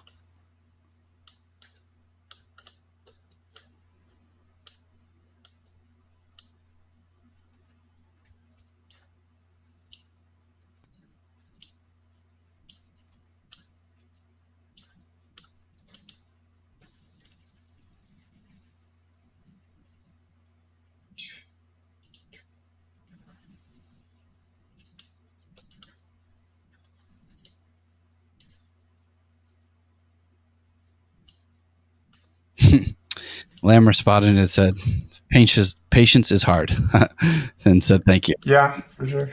It truly is, but it is first and foremost something that you should enjoy. And as you said, that stuff does come with time. It really does. The more you do it, the faster you get. I mean, yeah, I still struggle with that too, especially like environments and stuff. Like I'll try to skip too many steps and go to the ending, but I still feel like I need to slow down and take more time on the planning composition phase. Mm-hmm. It's tough. It's always tough. Yeah, to give you time to build here too, I would say I've experienced this even in my own work, especially in ZBrush, that I've had projects where I may spend months doing the same thing, and I keep going back to it and keep fiddling with it, trying to get it perfect. And I found that doing something again and again, maybe starting from scratch, not being afraid to stop and start over, especially as you're figuring stuff out, tends to help because you learn through that process, and the next time gets a little bit easier. And not being afraid to just let something go and move on or try it again. Yeah, for sure. And even like for the comic book, like when you're working for someone else, it's easier because someone dictates a deadline and someone tells you what they need. Okay, I need a robot and it can do this and it has this gun on its side and this and that. But when you're doing something for yourself, you have to be that client, and now you have to be the kind of taskmaster. And it was really hard at the beginning, especially because I wanted every page to be like perfect, and perfect in your head is like an unattainable goal. Yeah. And so some of the early pages I redid like 6, 7 times, and I'm like, it's not what I want. It's not the thing in my head. I just couldn't hit it, and I spent like a month redoing one page or something. I'm like, okay, I'm never gonna finish anything if I keep doing this. And you just have to learn to be like, this is good enough for now. I know I'm gonna get better by the end. And now I look at pages. Some of the pages are like 4 years old now, and it's like I know I can do it better, but that's what I could do at the time. And you could even kind of project like based on where I'm going, maybe my environments, I can't nail this shot. I know what I want in my head, but at the moment I'm just not skilled enough to do it. But I know by the end of this whole process, I probably will be good enough. And so I left some of the pages a little like rough because, okay, I know I can't do this epic city shot at the moment, but now after a couple of years, it's like, oh, I know exactly how to do that. And I go back and just do it really easy after doing so many different ones. But you kind of just have to know where you are in your kind of like artistic development. And okay, maybe I know I'm not great at this now, but this is good enough for now, and the next one I'll get better, and the next one I'll get better, and after a year, I know I'll be able to do that no problem. But right now, it's really tough. Yeah. Um, Yeah, that's a great insight. Ammo Burger was just asking if you could give some advice to yourself as an artist 10 years ago, what would you might say? I think you probably just answered it. um, yeah, I don't know. I kind of everything I did was kind of like I always felt like it was the right decision for me at that moment in my life, like what I needed. So like always, maybe I don't know, maybe doing personal projects sooner. Like I kind of regret, like I probably could have had this book done already if I had started earlier. But then I also didn't feel ready artistically. Like I basically have to be the director, the writer, the production designer, the concept artist, sculpt. Like I have to do everything, you know. Um, and I don't feel like I was quite ready if I did it at the beginning of my career. Like this is so much better because I went through start to finish multiple different films and saw a director with an outline for a script, worked with him, saw him write the whole script, worked with them the whole time and developed a whole movie and saw it go out the door. And I seeing that entire process and going through that a couple times for me helped me make this my project so much better than if I had done it without experiencing all that. It probably wouldn't be. It would have a lot of faults that I learned to not fall into along the way from seeing other people make films. And okay, we had a lot of problems at this part of production. I'm going to remember to do it this way so that mine won't have that problem or something. Or things in the script where I read a script like, maybe that seems kind of weird, but you know, I'm not the writer, so I'm not going to say anything. And the movie comes out, and you're like, oh, okay, that probably should have been fixed. I'll make sure to fix stuff like that when I write my own thing. Um, so a lot of things like that I learned along the way from working on other people's stuff, and you know, you learn a lot artistically and grow a lot working on other people's stuff. So I do kind of like having both of those happening while I'm, you know, working on stuff for someone else. I learn all this Blender stuff, and then I can apply that into my project, and it helps speed things up. It kind of just goes in and out of itself. Like it all feeds into each other. Instead of if I was working on something maybe I didn't like or something completely unrelated to art and only working on my project, maybe that wouldn't that that feeding into itself wouldn't have happened. I think I got away from the question there. Sorry. No, I think you nailed it. I think that was a very good answer. That's good advice, and it's a tough one to answer, right? There's a lot of things that we wish we could do, but also with time, in hindsight, it's always 2020, as everyone says. But it's true because you just don't know. Sometimes just doing and moving forward can take you to places Yeah. you go. Yeah, it was tough. I don't know. Like I gave up working on a lot of cool projects to work on my project, and it's tough because it's like, man, I really want to work with my friends on this really cool movie, but if I do that, it's going to delay my book another year or something. So there's opportunities like that I gave up to work on my own stuff. There's like traveling definitely hindered my artistic progression, but I'm, you know, now with all this Corona stuff and quarantine, like I'm so glad I traveled for 3 years because it'll probably be a long time before Yeah, I could even do that if I wanted to. So like after I traveled for those years, I kind of regretted it. It's like, man, all my friends didn't travel and they just, you know, saved all their money and now they have a house and they have like a really settled life. And I was kind of like, oh, if I didn't do that, I'd be in that position. But then I wouldn't have traveled all those years. But now, you know, you can always make more money. You can always go get another job. And so in hindsight, I'm really glad like at that moment, I was just like, I really want to travel and I did it. And then I got that out of my system. And now it's like, I really want to just settle down and work. And I just made sure I was always doing the thing that felt right for me in my life. Um, so that I wouldn't have any regrets. So yeah, there's moments I regretted it, but in hindsight, I'm glad I don't regret it. yeah. Um, Now that's very insightful. It truly is, and the comments show. Everyone's saying amen to the travel, and also just thanking you for your answer and your time spent talking about these things. yeah, no problem. Okay, I think something I'm trying to use a snake hook, but it's not. I think I might. Am I selecting something wrong? You have Z turned off. Oh, okay. Yeah, it's painting. Happens. There we go.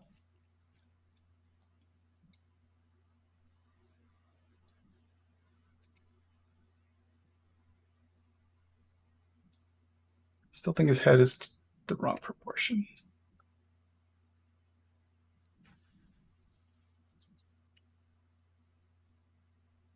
Ah, there we go.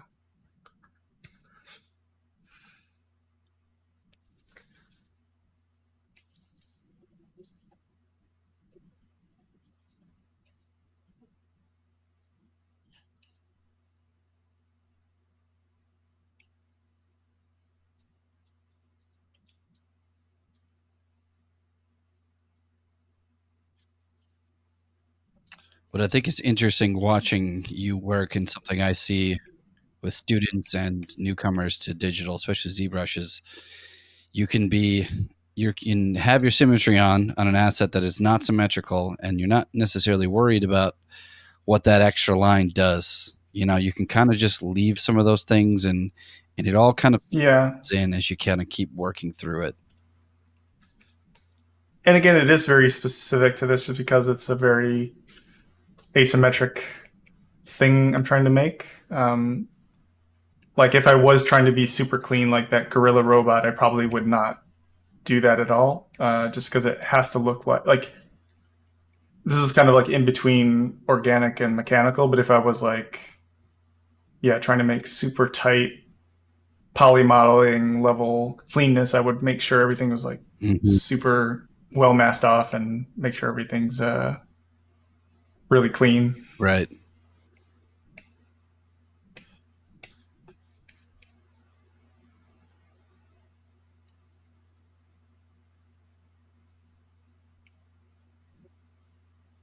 Yeah, a lot of this stuff I never really figured out.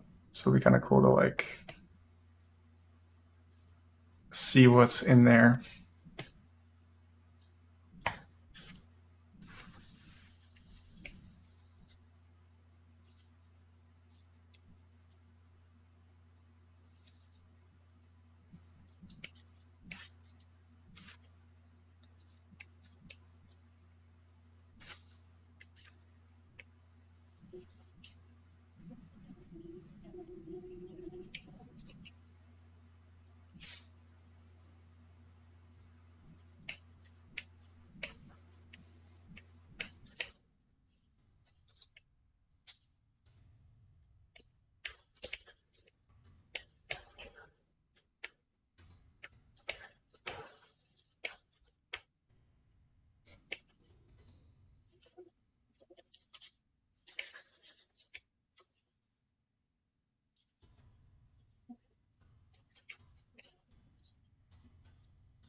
Maybe I will put in some hoses now. His legs are still too big.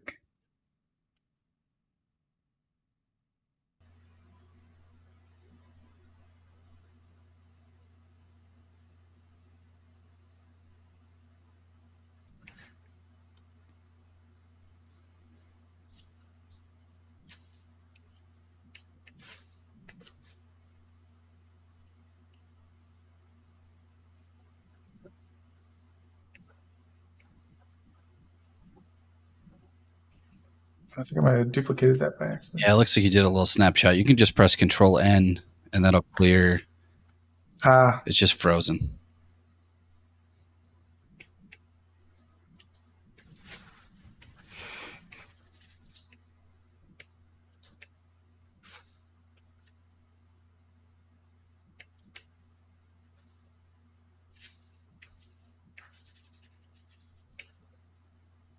I think it's too long.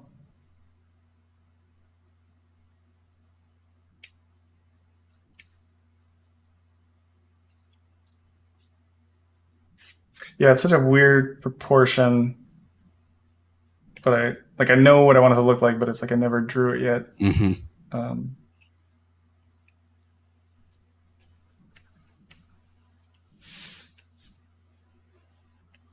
yeah, and for anyone who's coming in late, like we're making this kind of like very asymmetric robot from my graphic novel Huxley, and just kind of a very strange proportion.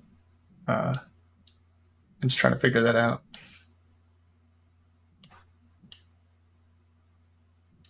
If hopefully this isn't pressing too much, but if you were to go in and maybe focus on one component here for just a bit and sort of elaborate a little bit more on just your detail phase, maybe on one of these parts that you feel good about that proportion. Good, yeah.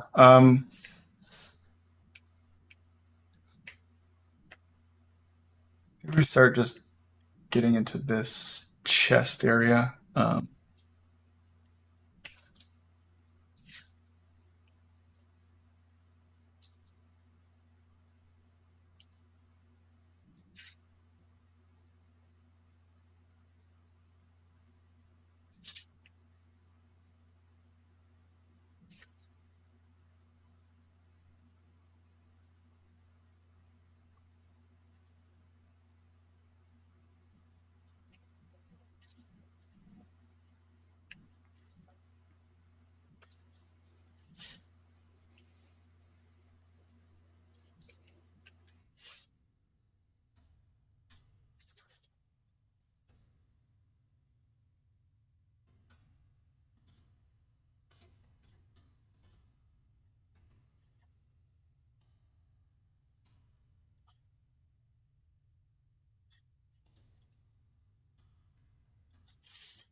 So I kind of want to be like these plates, multiple different plates of metal and stuff. So I'm trying to separate those out a bit more.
Ben, do you plan on doing a crowdfunding campaign for the graphic novel? What are your plans as far as that goes? Have you thought about that? Um, I kind of don't want to, just because I've seen so many of them not turn out so well. um, like I'd rather, again, that's why I like to have a day job. I'd rather just like maybe go with a publisher, even though I'll make less money. I'm not really, I don't know. I'd rather have some other entity like pushing it out there, advertising it while I work on the next one or whatever. Because it becomes a full time job. Like it's hard enough having one client make happy, but if a crowdfunding campaign, you have like 1,000 people that are now your clients and you have to make happy. Um, it would be good to just have the data of like, okay, this many people want to buy it to convince publishers, but I'd kind of prefer just to go with a publisher if I can. But I mean, I'm open to it if that ends up being the most interesting way to do it.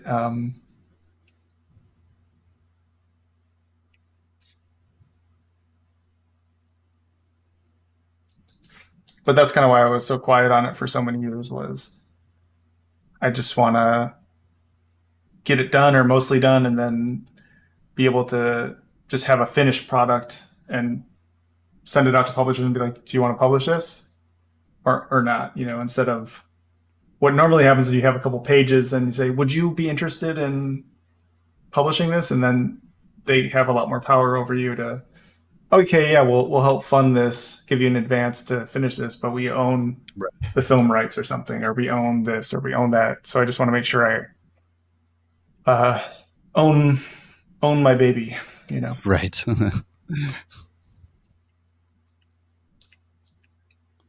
Yeah, it's interesting. We did a ZBrush podcast episode with Todd McFarlane, who kickstarted his most recent. Oh yeah, and that just destroyed. I think it really just comes down to the interest and your following and your artwork. That also plays a big part into crowdfunding. Yeah, and also with Todd though, he has like the means and with his toy company to make that happen. If it was like just me and I wanted to make a toy, I'd have to figure out production pipeline. I'd have to figure out manufacturing, and then it's like it's a big job, Absolutely. That I'm not making art. You spend a little bit of time designing this cool thing, and then it's like a year of like figuring out production and shipping, and it's like I just want to make stuff. Understand that. Beastodian has an interesting question. Are there any non-art hobbies or pursuits you've had in life besides travel, as you mentioned, that have taught you more about yourself, your mental health, and your work? What did you learn from those experiences, if any? I don't know if there's been anything really. I really was into cars for a while, like fixing them and taking them apart and stuff. So that was really interesting. Just like, that kind of feeds into the art though. It's just like a car is a really beautiful design, and then you're figuring out how all these pieces fit together to make a functioning machine on a bigger scale than just like putting together a model kit or something. That sort of thing was really interesting. I'm really interested in assembling and building like PCs the last couple of years. So like that's been really interesting, getting into like GPU rendering and stuff. So, before I would just buy something and, whatever, it's a computer. But then the last couple of years I've been building my own and figuring out how all these pieces fit together to make the most efficient machine possible with the lowest power and the lowest heat generation and all this kind of stuff, and the pros and cons of all this stuff. And that's been pretty interesting hobby to have. That helps make your work faster and better.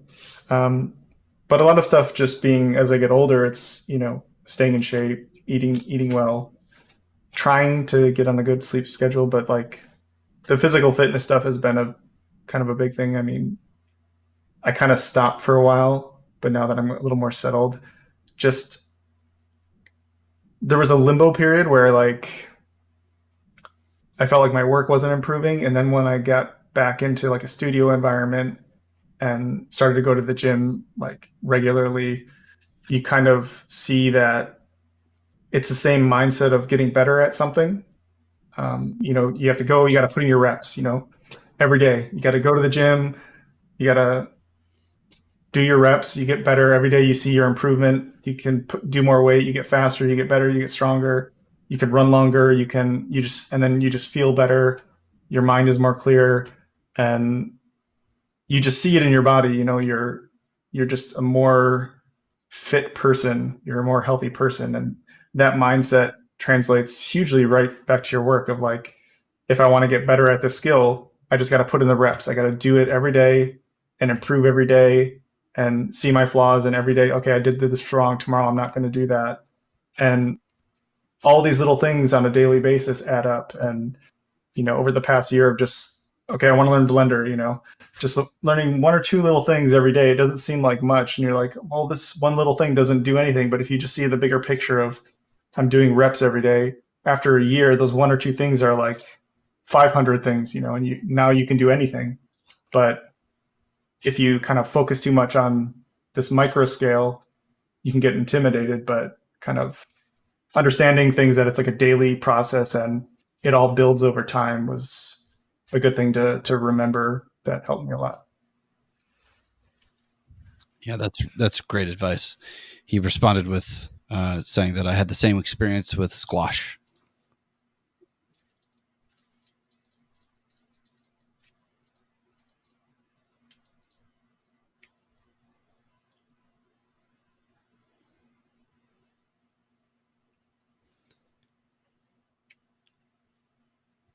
So I hate to do this as much as I love this. It's getting up. We've been going for about 2 hours now, and we're gonna have to close this off pretty soon.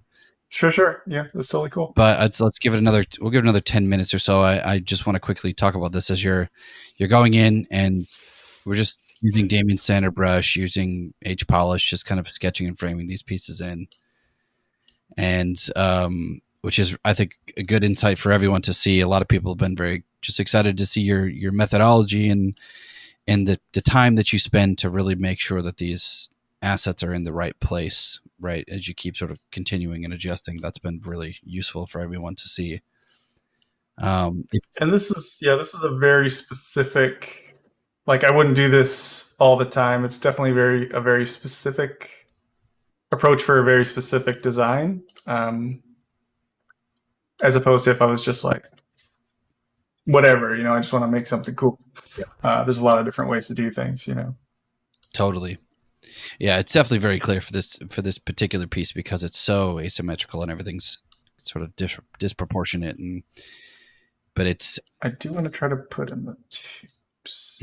Is there a way to, like, I was going to ask this, is there a way to do tubes without having it be associated with this?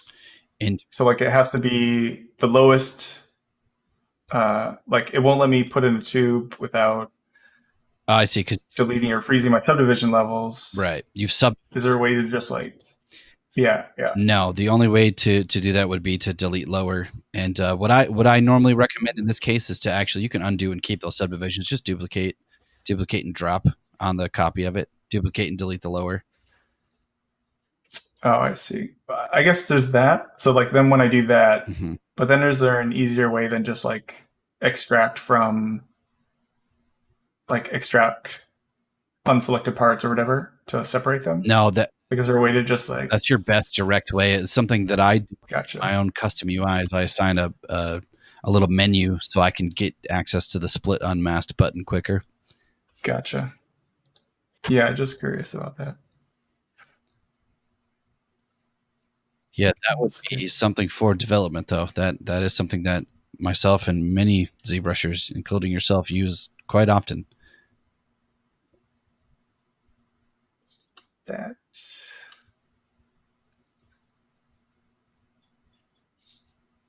Last points. Oops. Oh, wait, that's weird. Oh, is that the curve is still there? It looks as if it's defaulting. So you're holding Control, click and drag will duplicate, but it's also, yeah. So that's making a copy of the asset. So you've already split. Weird. You've split it. Yeah. The original subtool still has the curve on it, which that. Oh, I see. I think I undid it enough where it's off it now. Exactly. Okay. Yeah. And if you want to get rid of that curve, you can just go to the stroke palette at the top, and do the curve functions and click delete. That'll get rid of it there. All right. Okay.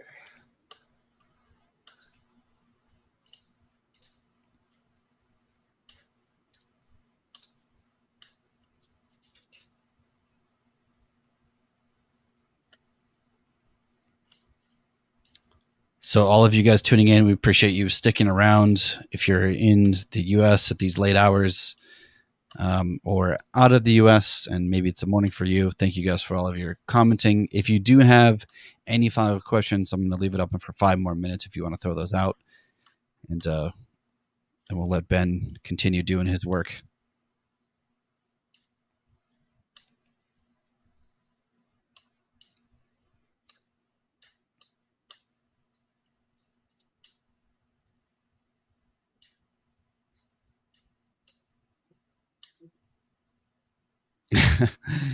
Beastonian says, no question, just wanted to say thanks for the great answers. Mike D, who commented earlier, saying that I was your conscious voice in the background. I wish my conscious helped guide me while sculpting. Don't we?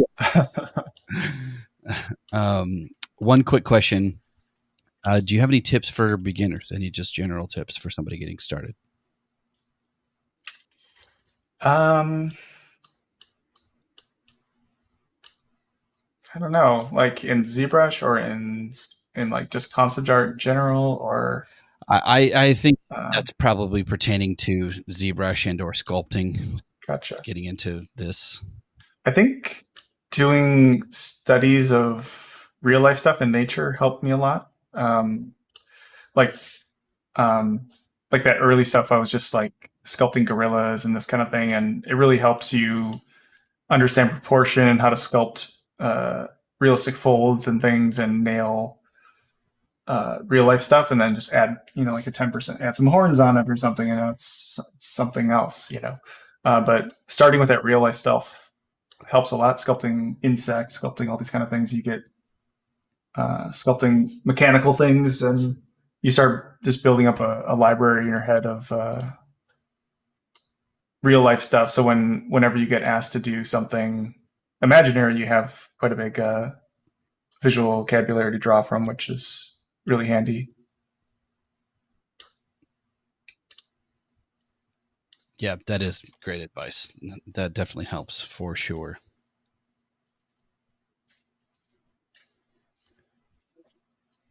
Let's see.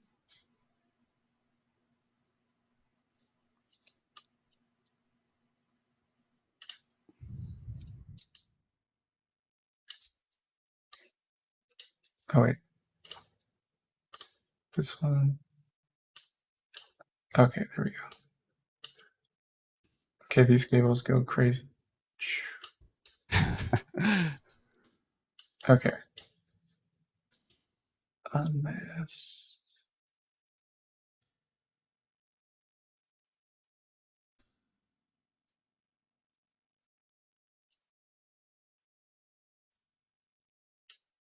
Ah, did it again.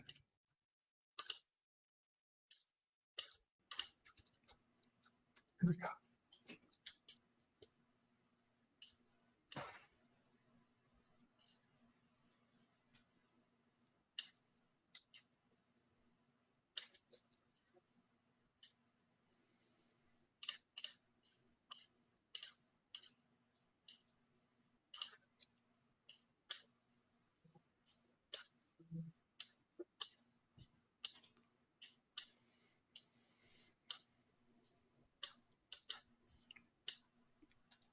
Okay, so as we're winding down here, I guess I'll have to. I've been focusing the camera solely on you, Ben, so I'm gonna have to expose myself here. Sure.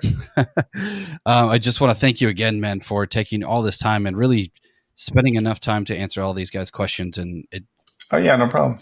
yeah, your work is incredible. And as everyone, you guys all saw, I'll switch back really quick. In the top left, you can see all of the places you can follow Ben and his artwork, including ZBrush Central and some of these other places. If anyone, it looks like most of you guys are ZBrush users, but I'm going to drop of course, the ZBrush trial, and also, of course, our free training. Right, we have tons of training in the classroom, ZBrush Live, this ZBrush Master stream, and all others are hosted here at ZBrush Live. But I just want to thank all of you guys for tuning in. Ben, do you want to give any quick shout outs for your graphic novel or anything you want to mention before we close it out? Yeah, just there's gonna be some cool stuff happening later in the year that I can't talk about just yet. But yeah, on my art station, I have the first 30 pages, and on my website, there's probably the most information. I've got some cool T-shirts and stuff you can get on Amazon. But the first 30 pages are out there for free. There's some for sale, but pretty much just want to get people checking out the story. And these are just the first 28, but it's probably going to be close to like 180 page story when it's done. I'm Wow. on one page 160 right now, so it's getting the last like 20 pages or so. Still a lot of work to do, but it's getting to the end, and I really want to be able to just like share a crazy story that like I intentionally showed the most boring part of the story. That's But it's still smart like, move. shows you, it kind of gets you into it, but it's like the most boring part of it. So I can't wait to share more of it when it gets out the door later this year, and some other really cool stuff that's coming up. And yeah, some cool T-shirts. If anyone wants some cool T-shirts, it's coming pretty soon. All right. And yeah, I can't wait to share more later this year. I'll probably announce stuff on social media, and I'll see if I do end up doing some kind of Kickstarter or not. But ideally, some kind of publisher. But we'll see how that goes. But well, we'll have to have you on again. Watching along. Yeah, absolutely. I just dropped your website in the chat for everyone as well. So all that stuff that you mentioned, I'll drop it one more time. Thanks so much. And it's been a true pleasure. Thanks so much, man. And to everybody out there, you guys all stay safe, of course.